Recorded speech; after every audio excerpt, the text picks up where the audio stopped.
আশা করি সবাই ভালো আছো।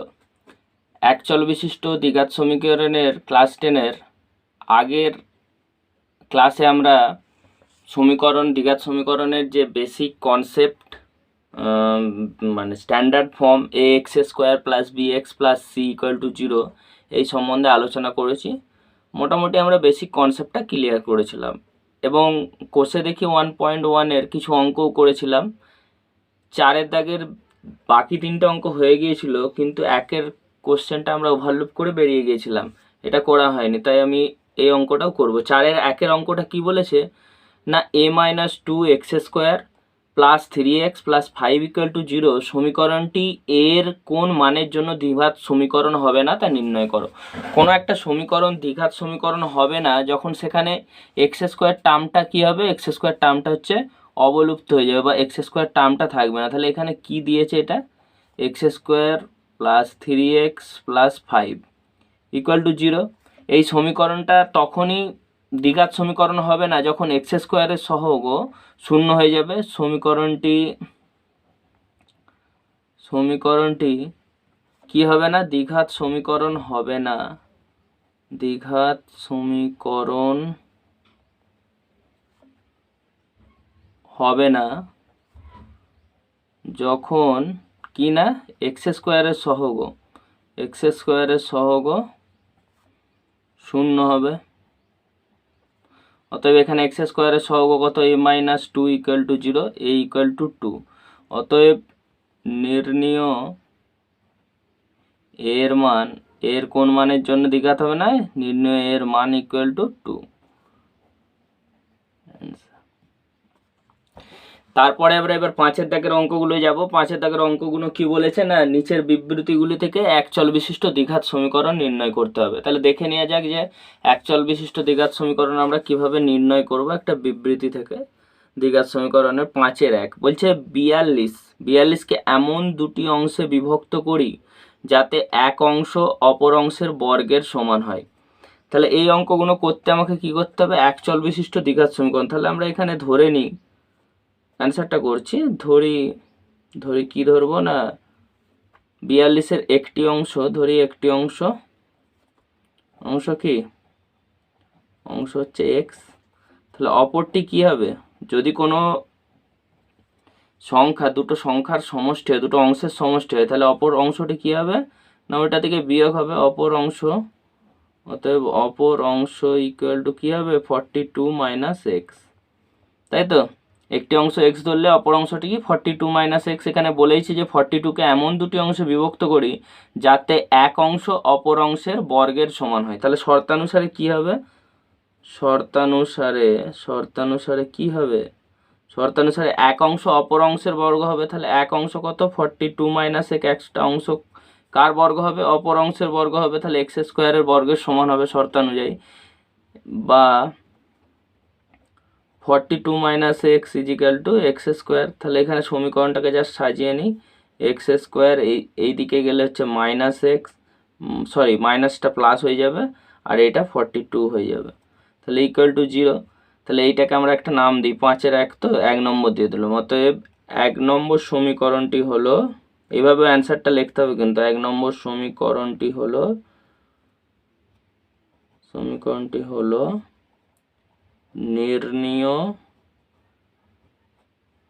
নির্ণীয় দ্বিঘাত সমীকরণ। পারলে এখানে ছোট্ট করে একটা অ্যান্সার এরকম করে দিতে পারো, তো সুন্দর লাগবে।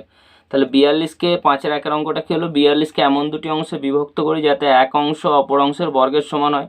একটা অংশ x ধরে নিয়েছি, তাহলে অপর অংশটি কি 42 - x। শর্তানুসারে কি বলেছে না, এক অংশ অপর অংশের বর্গের সমান। এক অংশ হচ্ছে 42 - x, অপর অংশ কি x, তার বর্গের কি সমান হয়েছে, সমান করে দিয়েছি। জাস্ট এদিকে নিয়ে গিয়ে দ্বিঘাত সমীকরণে দেখো প্রকাশ করে দিয়েছি, x² + x, এদিকে গেলে -42 = 0। তাহলে হয়ে গেল 5-এর অঙ্কটা আমরা কমপ্লিট করলাম। 5-এর এবার 2-এর অঙ্কটা আমরা দেখব। 5-এর 2-এর অঙ্কটা কি বলেছে না, দুটি ক্রমিক ধনাত্মক অযুগ্ম সংখ্যার গুণফল 143 এখান থেকে আমাদেরকে সমীকরণটা শুধু বের করতে হবে, কোনো সমাধান করার দরকার নেই। এখন আমরা পরের সেশনে গিয়ে সমাধানগুলো শিখব। তাহলে দুটি ক্রমিক ধনাত্মক অযুগ্ম সংখ্যা, আগে ভাবো অযুগ্ম সংখ্যা কোনগুলো? অযুগ্ম সংখ্যা কি হতে পারে? 3, 5, 1, 3, 5, 7, এইভাবে অযুগ্ম সংখ্যা হতে পারে। তাহলে যদি আমি একটা যুগ্ম সংখ্যা ধরে 2, 2-এর পর কি 3, তাহলে এখানে আমি ধরি, আগে ধরে নিতে হবে যুগ্ম সংখ্যাটা, ধরি ধনাত্মক যুগ্ম সংখ্যা। ধনাত্মক যুগ্ম সংখ্যা কত? যুগ্ম সংখ্যা যদি আমি 2x ধরি, তাহলে পরপর অর্থাৎ ক্রমিক দুটি ধনাত্মক অযুগ্ম সংখ্যা হবে কি? ধনাত্মক অযুগ্ম সংখ্যা কি হবে? সংখ্যা হবে 2x - 1 একটা, আর হচ্ছে 2x + 1 একটা। ধরো এখানে 1 বসাও, 1 বসালে 2 - 1 1, এখানে 1 বসালে কি হবে? 1 আর 3, 1 আর 3 কি অযুগ্ম সংখ্যা? সেই কারণে ধনাত্মক যুগ্ম সংখ্যা যদি 2x হয়, তাহলে পরপর দুটি ধনাত্মক অযুগ্ম সংখ্যা হবে 2x - 1, 2x + 1। শর্তানুসারে কি বলেছে?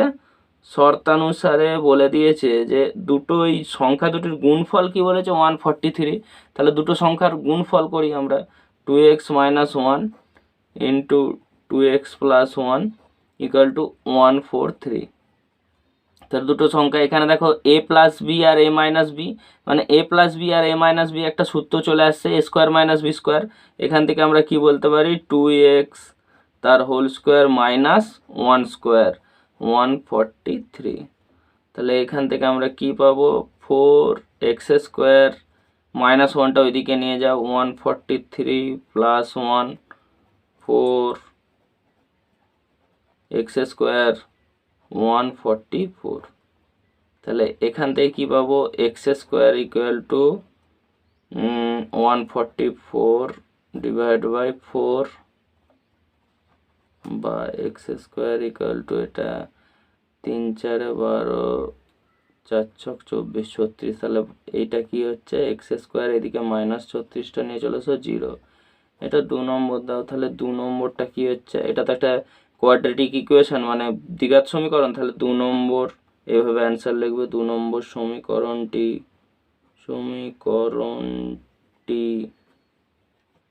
হলো কি? নির্ণীয় দ্বিঘাত সমীকরণ। এখানটা বোঝা গেছে যে কেন ধনাত্মক যুগ্ম সংখ্যা 2xটা ধরলাম, আর পরপর ক্রমিক অযুগ্ম সংখ্যা কি হবে? 2x - 1, 2x + 1।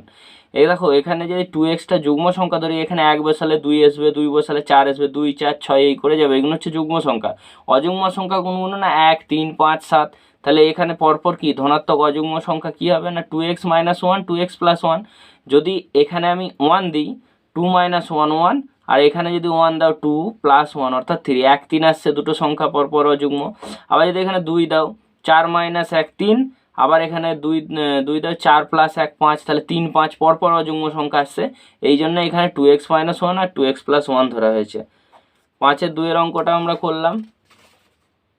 এবার 5-এর 3-এর হচ্ছে 3-এর অঙ্কটা কি বলেছে দেখো? দুটি ক্রমিক সংখ্যার বর্গের সমষ্টি 313। দুটো ক্রমিক সংখ্যা ধরি, যদি একটি ক্রমিক পরপর ক্রমিক মানে পরপর দুটি ক্রমিক সংখ্যার বর্গের সমষ্টি। তাহলে পরপর একটা সংখ্যা যদি হয় x, ধরি একটি সংখ্যা x, তারপরেরটা কত হবে? সংখ্যা x। পরের সংখ্যাটা কি হবে?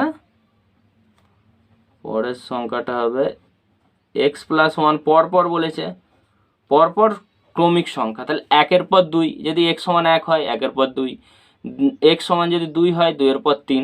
এটা কিছুই নেই, বলছে এদের বর্গের সমষ্টি। তাহলে শর্তানুসারে কি হবে? শর্তানুসারে কি এদের বর্গের সমষ্টি? তাহলে এর বর্গ কত? x² প্লাস x + 1 তার হোল স্কোয়ার, এইটাই সমান 313। এদের বর্গের সমষ্টি। তাহলে এবার বা x² এইটাকে সূত্রে ভেঙে দাও, a² plus 2x 2ab plus 1 সমান 313, বা এটা 2x² প্লাস 2x ওইদিকে যদি নিয়ে যাও 313 মাইনাস 1 বা 2x² 2x 312 2 দিয়ে ভাগ করে দাও, 2 কমন নিয়ে নাও, x² প্লাস এক্স, এদিকে কত হবে 2 দিয়ে ভাগ করলে 15 দুগুণে 30 156 x² plus x minus 156 equal to 0। এটা 3 নম্বর দিয়ে দাও। তাহলে আমরা পেয়ে গেলাম দ্বিঘাত সমীকরণটা। তাহলে এখান থেকে কি বলবো, 3 নম্বর সমীকরণটি কি, নির্ণীয় দ্বিঘাত সমীকরণ। বোঝা গেল ব্যাপারটা। পরপর দুটো ক্রমিক সংখ্যার বর্গের সমষ্টি 313। একটি যদি এক্স হয়, পরের সংখ্যাটাকে হবে x+1, শর্তানুসারে পেয়ে গেলাম যে বর্গের সমষ্টি 313। এবার আমরা যাব 6 দাগের অঙ্ক। 6 দাগের কোশ্চেনগুলো কি বলেছে না, নিচের বিবৃতি থেকে এক চল বিশিষ্ট দ্বিঘাত সমীকরণ গঠন করি। মানে ওই একই জিনিস, এখানে বিবৃতিগুলো একটু আলাদা। এখানে কি বলেছে দেখো ভালো করে, একটি আয়তকার ক্ষেত্রের কর্ণের দৈর্ঘ্য 15 মিটার এবং তার দৈর্ঘ্য প্রস্থ অপেক্ষা 3 মিটার বেশি। আমরা যখন আয়তকার ক্ষেত্রের একটা কোশ্চেন করবো, তাহলে আয়তকার ক্ষেত্র আমরা একটা এঁকে নিই। এইটা কি না, আয়তকার ক্ষেত্র। আয়তকার ক্ষেত্রের কর্ণ কোনগুলো, এইগুলো হচ্ছে কর্ণ, এই মাঝের এই লাইনটা হচ্ছে কর্ণ। আয়তক্ষেত্রের প্রতিটি কোণ কত, আমরা কি জানি, এগুলো 90 ডিগ্রি করে, 90 ডিগ্রি কোণ। তাহলে এইটা কি, এইটা হচ্ছে আয়তক্ষেত্রের দৈর্ঘ্য। ভালো করে ছবিটা দেখো, ছবিটা বুঝলেই অঙ্ক হয়ে যাবে। এইটা কি, এটা হচ্ছে প্রস্থ। তাহলে এইটা যদি 90 ডিগ্রি হয়, 90 ডিগ্রি, তাহলে এই ত্রিভুজটা কি হচ্ছে, ত্রিভুজটা কি, ত্রিভুজটা একটা সমকোণী ত্রিভুজ। সমকোণী ত্রিভুজের ক্ষেত্রে পিথাগোরাসের থিওরেমটা কি, পিথাগোরাসের সূত্র, বিবৃতিটা কি আছে, পিথাগোরাসের বিবৃতি হচ্ছে অতিভুজের স্কোয়ার সমান কি, ভূমি স্কোয়ার প্লাস লম্ব স্কোয়ার। দেখো এখানে লম্ব কোনটা, প্রস্থটা লম্ব, দৈর্ঘ্যটা কি ভূমি, আর এইটা কি অতিভুজ। তাহলে এইখানটা ভালো করে বুঝো, একটা আয়তকার ক্ষেত্রের কর্ণের দৈর্ঘ্য দিয়ে আছে, মানে এটা 15 দিয়ে আছে। আমাদের প্রস্থটা কি বলেছে না, দৈর্ঘ্যটা প্রস্থ অপেক্ষা 3 মিটার বেশি। তাহলে আমি এখানে কি করব, প্রথমে কি ধরি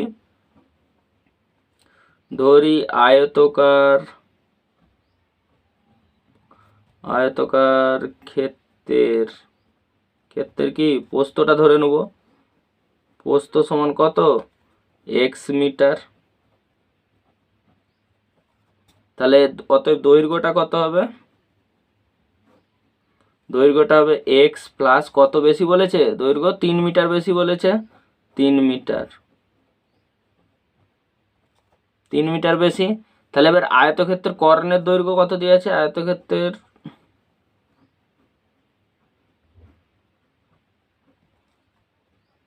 কর্ণের দৈর্ঘ্য কত দিয়েছে, 15 মিটার। এখান থেকে আমরা শর্তানুসারে কি পাবো, শর্তানুসারে কি পাবো, এই 15, তার মানে কি অতিভুজ, এটা কর্ণটা কি, এখানে একটা যে ত্রিভুজটা হচ্ছে 90 ডিগ্রি অ্যাঙ্গেল, 90 ডিগ্রি ট্রায়াঙ্গেল, তার হচ্ছে অতিভুজটা হচ্ছে 15 মিটার, অতএব হতে অতিভুজের স্কোয়ার। তাহলে শর্তানুসারে 15 স্কোয়ার ইজিক্যাল টু, এইখানে প্রস্থটা কত x মিটার, দৈর্ঘ্যটা কত x প্লাস 3 মিটার। তাহলে দৈর্ঘ্য স্কোয়ার প্লাস প্রস্থ স্কোয়ার, তাহলে x প্লাস 3 তার whole square plus x square, বা 15 15 কত 225, x square 2ab 2 into 3 into x, তাহলে 2ab মানে 3 দুগুণে 6x plus 3 square b square 9 plus x square 225 2x square plus 6x plus 9। 225 থেকে 9 বিয়োগ করো, এদিকে 2x স্কোয়ার প্লাস 6x, বা এটা এদিকে নিয়ে এসো 2x স্কোয়ার প্লাস 6x, এই 9 বিয়োগ করলে কত হচ্ছে 216, এখান থেকে 2 কমন যাবে, দেখো এক্স স্কোয়ার প্লাস 3x, 1 10 দুগুণে 20, 108। তাহলে অঙ্কটা কি আসছে, x square plus 3x minus 108 equal to 0। এটা যদি আমি 1 নম্বর দিই, তাহলে এখানে অ্যান্সারটা কি লিখবো, 1 নম্বর সমীকরণটি হলো নির্ণীয় দ্বিঘাত সমীকরণ। সেটাই তো বের করতে বলেছে। এই জায়গাটা বুঝলেই হয়ে যাবে, এখানে যে আয়তক্ষেত্রে এই জায়গাটা বুঝলেই হয়ে যাবে। এটা কি একটা 90 ডিগ্রি, অর্থাৎ 90 ডিগ্রি এখানটা, তার মানে কি হচ্ছে, এটা সমকোণী ত্রিভুজ হয়ে যাচ্ছে। সমকোণী ত্রিভুজের আমরা কি পিথাগোরাস থিওরেম থেকে জানি কি, অতিভুজ স্কোয়ার ইকুয়াল টু ভূমি স্কোয়ার প্লাস লম্ব স্কোয়ার। তাহলে এখানে অতিভুজটা কি, কর্ণের দৈর্ঘ্যটা, প্রস্থটা হচ্ছে লম্ব আর দৈর্ঘ্যটা ভূমি। সেই কারণে শর্তানুসারে 15 square equal to x plus 3 তার whole square plus x square করে আমরা সমীকরণটা বের করেছি। এরপর আমরা 2-এর অঙ্কটা দেখব। 6-এর 2-এর অঙ্কটা কি বলেছে, একইভাবে আমার দিকে কি করতে হবে না, সমীকরণটা গঠন করতে হবে। বলছে এক ব্যক্তি কয়েক কিগ্রা চিনি ক্রয় করলেন। একটা ব্যক্তি বলছে 80 টাকায় কয়েক কিগ্রা চিনি ক্রয় করলেন। যদি ওই টাকায় তিনি আরও 4 কেজি বেশি চিনি পেতেন, তবে তার কিগ্রা প্রতি চিনির দাম 1 টাকা কম হতো। ধরো প্রথমে সে 80 টাকায় কিছু চিনি কিনে নিয়ে এসছে, পরে 80 টাকাতেই আবার কি করেছে না, যা চিনি কিনেছিল তার চেয়ে আবার 4 কেজি বেশি চিনি কিনেছে। চিনি কিনলে যদি 4 কিলো, আমি ধরো 80 টাকায় যদি আরও 4 কেজি চিনি বেশি পাই, তার মানে কি চিনির দামটা কম হয়ে যাচ্ছে কিলো প্রতি। সেখানে কি বলছে না, সে যে সেভটা করতে পারছে, তো প্রতি কেজি চিনির দাম সে 1 টাকা করে কম পাচ্ছে। কিছু নয়, অঙ্কটা একটু বুঝলেই হবে। এক ব্যক্তি 80 টাকায় কয়েক কিগ্রা চিনি ক্রয় করলেন। এটা মনে রাখবে, লেখা অঙ্ক সবসময় পড়ে বুঝে নিতে হবে কি বলতে চাইছে। যদি ওই টাকায় তিনি আরও 4 কিগ্রা বেশি পেতেন, তবে তার কিগ্রা প্রতি চিনির দাম 1 টাকা কম হতো। আমি এখানে ধরি ওই ব্যক্তি 80 টাকায় এক্স কিগ্রা চিনি কি করেছিলেন, ক্রয় করেছিলেন।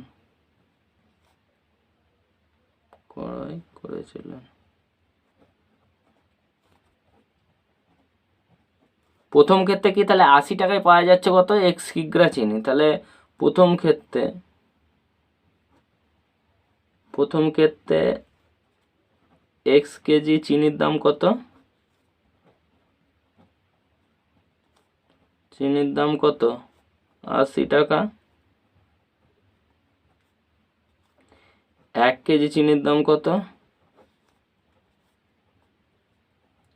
80/x টাকা। এটা ভালো করে বোঝো। তাহলে এক্স কেজি চিনির দাম কত, 80 টাকায় যেহেতু এক্স কেজি চিনি পাচ্ছিল, তাহলে এক্স কেজি চিনির দাম 80 টাকা।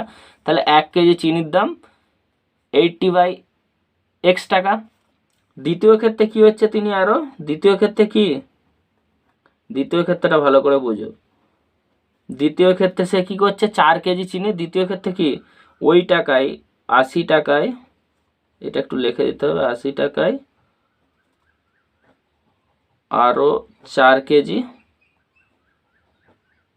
বেশি পেতেন। তাহলে এখন কি, তাহলে এক্স প্লাস 4 কেজি চিনির দাম কত, চিনির দাম হচ্ছে 80 টাকা। তাহলে 1 কেজি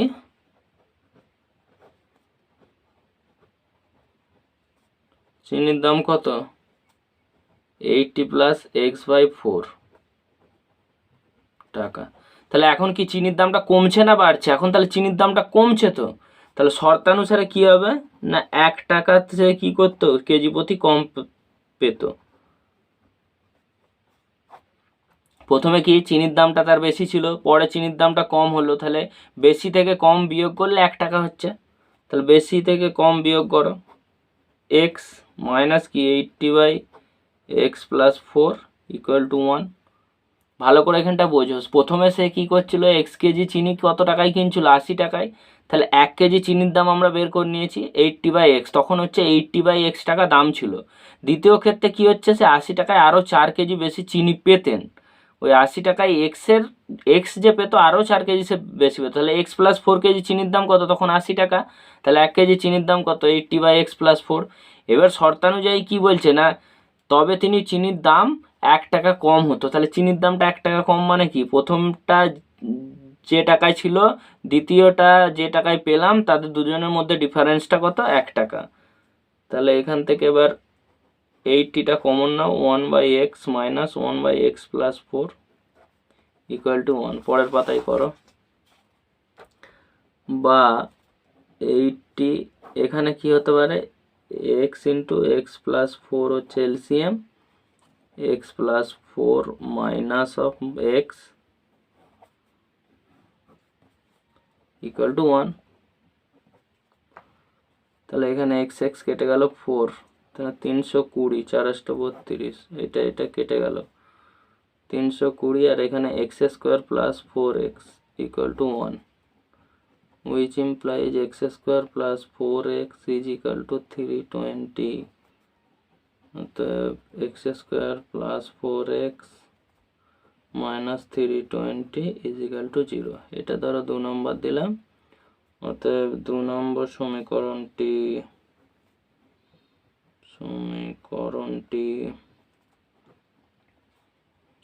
হলো নির্ণীয়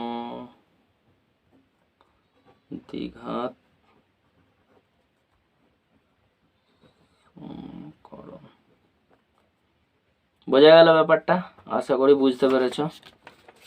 আরেকবার দেখিয়ে দিই কি করলাম। এখানে জাস্ট প্রথমে যা দামটা বের করলাম, প্রথমে দামটা নিশ্চয়ই বেশি ছিল, দ্বিতীয় দামটা কম ছিল। যেহেতু 4 কিলো চিনি বেশি পাচ্ছে সে, সেই কারণে এই দুটো ডিফারেন্সটা কি হচ্ছে, 1 টাকা। এইটুকুনি হচ্ছে অঙ্ক, আর কিচ্ছু নেই। খুবই সোজা। আমরা জাস্ট সমীকরণগুলো তৈরি করব। 3-এর অঙ্কটা দেখো, বলছে দুটো স্টেশনের মধ্যে দূরত্ব, ধরো দুটো স্টেশন ধরে নাও, যে কোনো দুটো রেল স্টেশনের মধ্যে দূরত্ব কত না, 300 কিমি। এটাই বলেছে, দুটো স্টেশনের মধ্যে দূরত্ব 300 কিমি। একটি ট্রেন প্রথম স্টেশন থেকে সমবেগে দ্বিতীয় স্টেশনে গেল। তাহলে একটা ট্রেন কোথা থেকে যাচ্ছে, ট্রেন কোথা থেকে যাচ্ছে, ট্রেন সমবেগে কোথায় যাচ্ছে, দ্বিতীয় স্টেশনে যাচ্ছে। এটা ধরো ফার্স্ট স্টেশন, এটা সেকেন্ড স্টেশন। তাহলে প্রথমটা থেকে সমবেগে কোথায় যাচ্ছে, দ্বিতীয় স্টেশনে যাচ্ছে। ট্রেনটির গতিবেগ যদি ঘন্টায় 5 কিমি বেশি হতো, তাহলে ট্রেনটির দ্বিতীয় স্টেশনে যেতে 2 ঘন্টা সময় কম লাগতো। অবভিয়াসলি কারো যদি গতিবেগ বেশি হয় সে আগে গিয়ে পৌঁছাবে। তাহলে প্রথমে ট্রেনটা একটা গতিবেগে যাচ্ছিল, গিয়ে সেকেন্ড স্টেশনে যাচ্ছিল, যা সময় লাগছিল, দ্বিতীয় ক্ষেত্রে কি তার 2 ঘন্টা সময় কম লাগতো। তাহলে এখানে কি করব, আমি ধরে নেব যে প্রথমে ট্রেনটির গতিবেগ কত ছিল, প্রথমে ট্রেনটির গতিবেগ ছিল কত, x কিমি পার কি ঘন্টা। তাহলে ঘন্টায় x কিমি পার বেগে যাচ্ছিল, তাহলে 300 কিমি যেতে তার কত সময় লাগছিল। আমরা এখানে ওটাই করতে পারি যে স্পিড ডিস্টেন্স বাই টাইম, বা এইভাবেও করতে পারি যে, তাহলে x কিমি পার ঘন্টা মানে কি, s কিমি কোথায় যায়, তাহলে x কিমি যায় প্রথম ক্ষেত্রে, এটা প্রথম ক্ষেত্রে দাও, প্রথম ক্ষেত্রে x কিমি যায়, s কিমি ট্রেনটি যায়, যা হোক এখানে লিখে দাও, ট্রেনটি যায় প্রথম ক্ষেত্রে, x কিমি ট্রেনটি যায় কত, 1 ঘন্টায়। 1 কিমি যায় কত ঘন্টায়, 1/x ঘন্টায়। আর 300 কিমি যাবে কত ঘন্টায়, 300/x ঘন্টায়।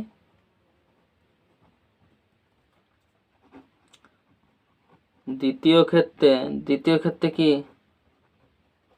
দ্বিতীয় ক্ষেত্রে ট্রেনটির গতিবেগটা তখন কি হয়ে যাচ্ছে, ট্রেনটির গতিবেগ 5 কিমি বেড়ে যাচ্ছে। ট্রেনটির গতিবেগ কত হচ্ছে না, যা ছিল তার চেয়ে 5 কিমি বেশি হলে, তাহলে x+5 কিমি পার ঘন্টা। এখানে আমি ওই একইভাবে লিখতে পারি যে x+5 কিমি যায়, কিমি ট্রেনটি যায়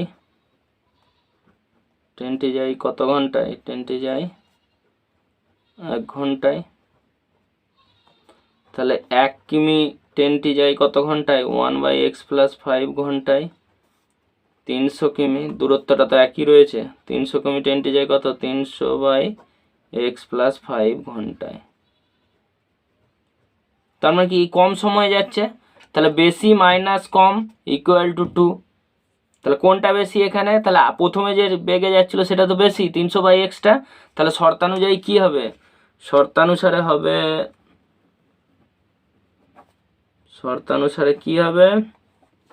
শর্তানুসারে হবে হচ্ছে তোমার 300/x by 300/x + 5 equal to কত? 2 ঘন্টা বলে দিয়েছে। বোঝা গেল ব্যাপারটা? তাহলে প্রথমে কি সময়টা বেশি লাগছিল, দ্বিতীয় ক্ষেত্রে কম লাগছিল। তাহলে সময়টা যখন প্রথম ক্ষেত্রে বেশি লাগছিল, তাহলে বেশিটা মাইনাস কমটা সমান যেটা, তাহলে কত বেশি লাগছিল? 2 ঘন্টা বেশি। তো তাহলে প্রথমে বেশি লাগছিল, দ্বিতীয় ক্ষেত্রে কম লেগেছে। কম সময় লাগলে কি বেশিটা মাইনাস কমটা ইকুয়াল টু 2। এবার আমরা এটাকে কি করব? জাস্ট ক্যালকুলেশনটা করব। 300 যদি কমন নিই, 1/x - 1/x + 5 2, বা এটাকে কি করতে পারে? 300, এটা x × x + 5, তাহলে এখানে x + 5 এলসিএম করার পর a - x ইকুয়াল টু 2, বা এটা কি হতে পারে? x কেটে গেল, তাহলে 5/5 × 300, এই x তো কেটে যাবে, তাহলে এর নিচে কি হবে? x² + 5x ইকুয়াল টু 2, বা এটা 2 দিয়ে কেটে দাও না, 150, তাহলে 750 x² + 5x ইকুয়াল টু 1, তাহলে x² + 5x ইকুয়াল টু 750, বা x² + 5x - 750 ইকুয়াল টু 0। এটা 3 নম্বর দাও। তাহলে অ্যান্সারটা কি লিখবো? 3 নম্বর সমীকরণটি হলো নির্ণীয় দ্বিঘাত সমীকরণ। ওটা বোঝা গেল? বলছে দুটো স্টেশনের মধ্যে যে দূরত্ব 300 কিমি, প্রথমে ট্রেনটা বললাম ধরে নিয়েছি কি যে প্রথমে ট্রেনটির গতিবেগ ছিল x কিমি/ঘন্টা, অর্থাৎ 1 ঘন্টায় x কিমি যায়। তাহলে প্রথম ক্ষেত্রে কি x কিমি যাচ্ছে ট্রেনটি কত ঘন্টায়? 1 ঘন্টায়। 1 কিমি যাচ্ছে কত ঘন্টায়? 300 কিমি যাচ্ছে কত ঘন্টায়? দূরত্বটা তো 300 কিমি। প্রথমে যে সময়টায় যাচ্ছে তার বেশি লাগছে, কারণ দ্বিতীয় ক্ষেত্রে ট্রেনটির গতিবেগ আরও 5 কিমি বেশি হয়ে যাচ্ছে। তাহলে x + 5 কিমি যাচ্ছে সে কত ঘন্টায়? 1 ঘন্টায়।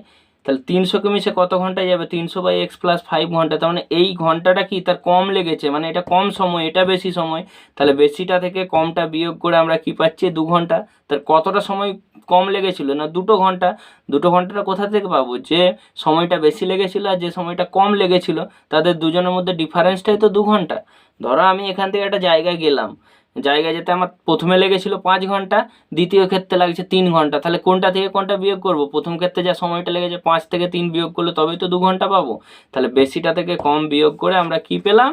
না সমীকরণটা পেলাম। এবার এখানে এই ক্যালকুলেশনটা করলাম, 300 এখান থেকে কমন নিলে 1/x কাটাকুটি, এখানে কে কাটাকুটি করলাম, 2 দিয়ে এটা 150, 750, x² + 5x ইকুয়াল টু 750, তো x² + 5x - 750 ইকুয়াল টু 0। তাহলে সমীকরণটা কি? নির্ণীয় দ্বিঘাত সমীকরণ। থাক, আজকে এই পর্যন্ত থাক। 6 দাগের এখনও কিছু অঙ্ক বাকি আছে, 4, 5, 6, 7, 8, এই অঙ্কগুলো আমরা আরেকটা সেশনে করে নেব। আস্তে আস্তে করে সব করব, জিনিসগুলো বুঝে বুঝে করব। মেন জিনিস হচ্ছে বোঝা। আমি এখানে ax² + bx + c = 0 এইভাবে আমাদেরকে ইকুয়েশানে নিয়ে আসতে হবে। তাহলে আমাদেরকে শুধু একটা বিবৃতি দিয়েছে, সেই বিবৃতি থেকে আমাদেরকে কিভাবে একটা সমীকরণ আনতে হবে তার কিছু উদাহরণ আমরা এই কোর্সে দেখো 1.1 থেকে পেলাম, কিছু অঙ্ক কষলাম। পরের দিন আমরা ওই রেস্ট যে কোশ্চেনগুলো বাকি রয়েছে এইগুলো নিয়ে আলোচনা করব। আশা করছি বুঝতে পারছো। কারো যদি প্রবলেম হয় তোমরা আমার ওই চ্যানেলের নিচে কমেন্ট করবে যে আমরা বুঝতে পারছি না স্যার, আর একবার বুঝিয়ে দিন। তো আমি আরও একবার বুঝিয়ে দেবো। কারো কোথাও কোনো কিছু প্রবলেম হলে আমাকে নক করবেন আমার চ্যানেলে। ঠিক আছে, আজকে এই পর্যন্ত থাক। আশা করি সবাই ভালো আছো, সুস্থ থাকো, আর আমরা পরের ক্লাসে বাকি অঙ্কগুলো করিয়ে দেবো। Thank you.